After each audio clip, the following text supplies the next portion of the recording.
Bonjour, c'est Serge Durand de 4.1 Cap.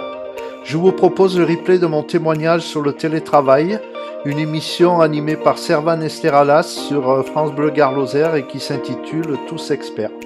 Merci pour votre temps.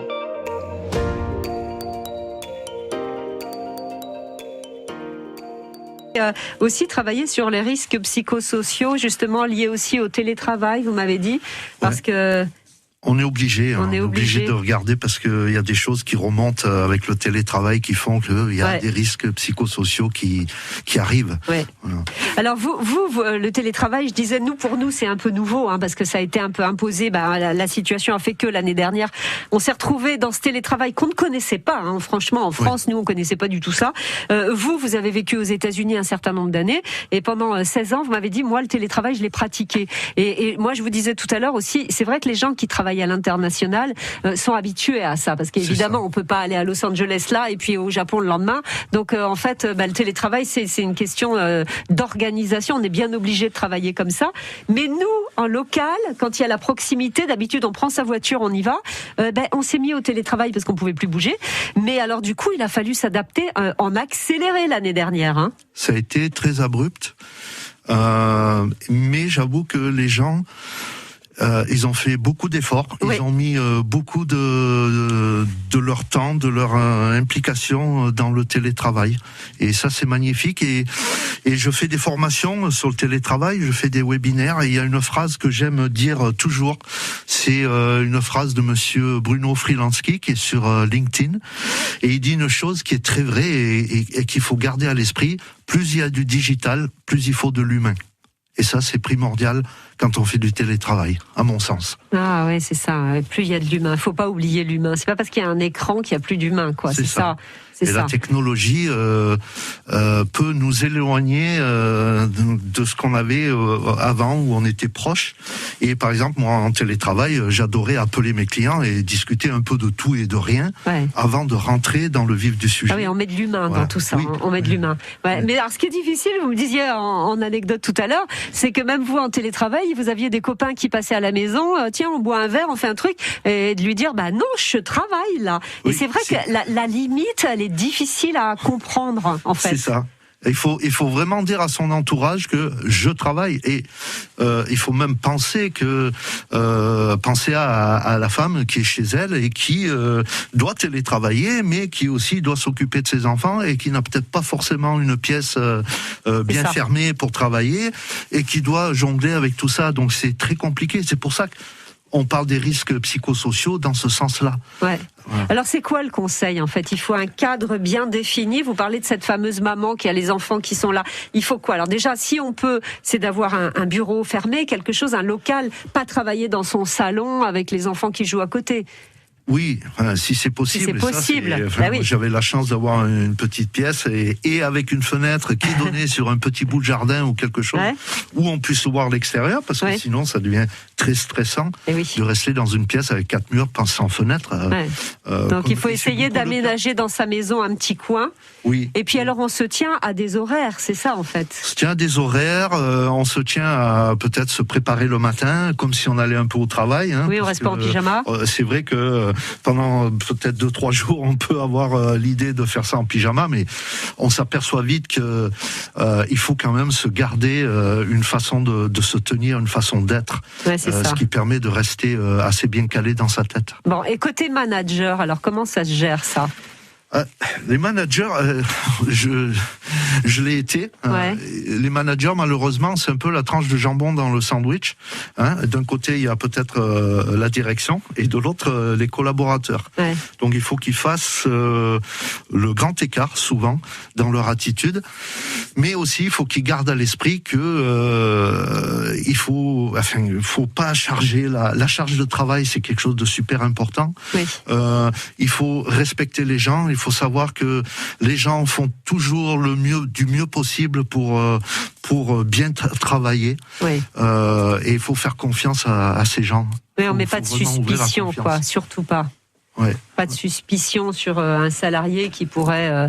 Alors il y en a bien sûr, on n'est pas, et puis il y a peut-être des jours où on est un peu plus enclin à travailler, d'autres moins. Mais en général, les gens, c'est important pour eux le travail. et ils prennent soin de leur travail. Donc, et il faut faire confiance dans ce sens-là. Comment ça se passe aux États-Unis où c'est plus courant, ça, le télétravail ?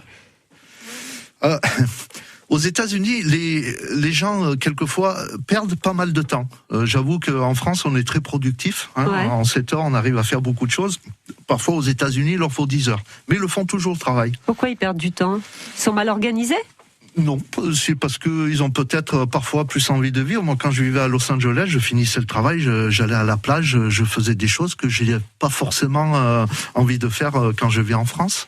Il y avait une autre façon de vivre, une autre façon de voir les choses, un peu moins peut-être stressante. Et je pense que c'est important de s'accorder du temps. D'ailleurs, en télétravail, il faut absolument se mettre des pauses, appeler ses amis pour rigoler le matin, faire sa petite machine à café virtuelle. C'est très important. Et puis, s'instaurer des pauses. Il faut arrêter, il faut lever le pied et dire on a droit à la déconnexion. Et ça fait partie des choses qui sont dans la loi. Moi, j'ai entendu un manager dans le Gard, justement, qui travaillait comme ça en visio, et qui disait, moi, je fais un café virtuel avec mes équipes. Oui, et il disait, on se donne rendez-vous en virtuel, mais on boit un café, puis on discute, on parle de toute autre chose. Oui. C'est marrant, mais je faisais ça, moi, avec mes amis, on avait un bureau à Paris, à Londres, je faisais ça, même avec mes clients. C'est-à-dire que je les appelais, comment ça va, la famille, je savais qu'ils avaient 2-3 enfants, et c'est important. On parle pas de travail, là, à ce moment-là. Non, pendant juste une période de temps, on parle pas de travail. C'est comme à la machine à café, mais en virtuel. Exactement. C'est marrant ça, ouais. Ah ouais, d'accord. Bon, alors vous allez pouvoir nous appeler, parce que on continue à parler. C'est passionnant du télétravail, cette nouvelle façon de travailler avec Serge Durand. Serge Durand qui va nous parler aussi des compétences 12. Vous allez voir, on va encore apprendre plein de choses, mais ce serait intéressant si vous voulez nous appeler pour lui poser une question ou apporter un témoignage. Si vous êtes salarié ou si vous êtes vous chef d'entreprise ou manager, comment vous avez géré tout ça ? Est-ce que ça se passe bien ? Est-ce qu'il y a des difficultés, des complications ? Lui, Serge Durand est un peu spécialiste, donc il est là pour vous guider. Donc 04 66 21 36 37. Et oui, on vous aide avec Serge Durand. On vous parle de télétravail ce matin. Le télétravail, vous l'avez pratiqué pendant pas mal d'années. C'était du côté des États-Unis. Le télétravail, et on apprend avec ce télétravail que on a tous des compétences. Évidemment, tout le monde a des compétences. Mais il y a des compétences, vous m'avez dit au téléphone, des compétences douces et des compétences folles. Oui. Qu'est-ce que ça veut dire ? Alors, il y a les hard skills en anglais, c'est les compétences dures. C'est ce qu'on sait faire dans le travail. Les compétences douces, c'est les soft skills, c'est le savoir-être. Et il y a les compétences folles, c'est... alors je prends toujours l'exemple de cette personne qui est peut-être comptable, mais qui est guitariste de rock. Et donc du coup, dans son travail, comptable, guitariste de rock, ça va pas ensemble. Mais il peut avoir une attitude qui fait que... Mais on se dit, c'est quoi le pont entre les deux ? Eh ben, le pont, c'est qu'il peut avoir une attitude créative et qui peut mettre du bonheur dans la vie des gens avec ce qu'il fait sur le côté. Dans son métier de comptable ? Oui. C'est-à-dire qu'il peut avoir une attitude rock'n'roll pour un gars qui fait de la comptabilité, c'est pas mal. Moi, je trouve que c'est super intéressant. Ou toute autre chose, hein. Ça peut être quelqu'un qui collectionne, je sais pas, des voitures anciennes. Et donc, il y a...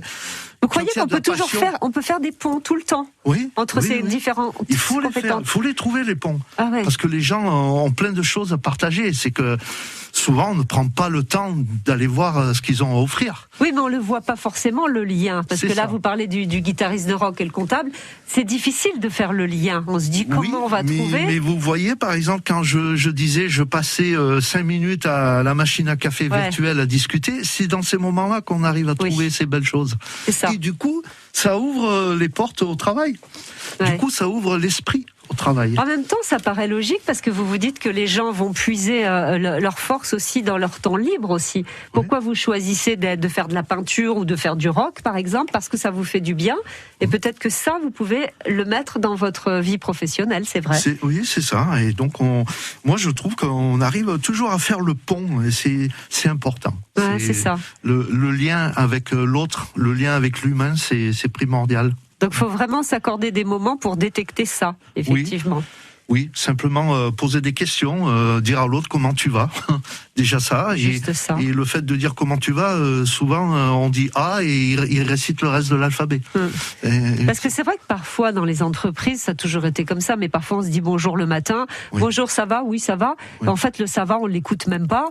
Et puis peut-être que derrière le ça va, il y a ça va pas, mais on l'a pas entendu. Et des fois on dit oui ça va pour pas être dérangé ou pas avoir à expliquer. Ou pas raconter. Ou de peur de devoir expliquer ou de peur de devoir dire que. Mais la journée est faite de bons moments et aussi de moins bons moments. Oui, mais on n'a peut-être pas envie de raconter non ça va pas à ses collègues de travail aussi. On veut peut-être pas le dire à cet endroit-là peut-être aussi. Oui, parce qu'après faut pas que ce soit utilisé à mauvais escient. C'est ça. Voilà. C'est ça. Et donc là rentre, on revient sur les soft skills, la bienveillance, la gentillesse. Oui, c'est ça. La sollicitude, c'est des choses qui devraient, sans vouloir abuser du temps, de la position de la personne, c'est des choses qu'on devrait utiliser tout le temps nous dans le travail en disant. Je suis bienveillant. Je sais pas, un collègue a peut-être du mal, même en télétravail, il a du mal à finir une tâche. Qu'est-ce qui nous empêche de vouloir l'aider, sans abuser, bien sûr, sans vouloir prendre toujours le temps ou donner trop de temps. Mais la bienveillance, c'est super important. Ça, c'est un mot qu'on utilise depuis pas mal d'années dans les entreprises, la bienveillance. Hein. Oui, mais ça y vient. Je pense que le management est en train de changer. Je pense que la Covid nous a amené à... On va devoir poser un regard différent sur le management et sur la façon de travailler ensemble. Ah tiens, ça m'intéresse, on va finir sur ça. Oui. C'est quoi, d'après vous, ce qui va changer alors ? Ça, c'est faire attention à l'autre. Le savoir-être davantage. Oui, le savoir-être. Et puis, il y a une chose qui est une des valeurs amérindiennes aussi, c'est de ne pas juger l'autre. On ne sait pas ce que les gens vivent. On ne sait pas ce qu'ils vivent dans leur cercle privé. Donc, il faut beaucoup respecter ce genre de choses. Et je pense que le management, les compétences douces vont être mieux mises à jour. Et c'est pas une faiblesse, c'est une grande force. Parce que je pense que les managers avant, s'ils étaient gentils, c'était pour eux une force de faiblesse. C'est pas du tout ça. C'est une grande force. C'est une force.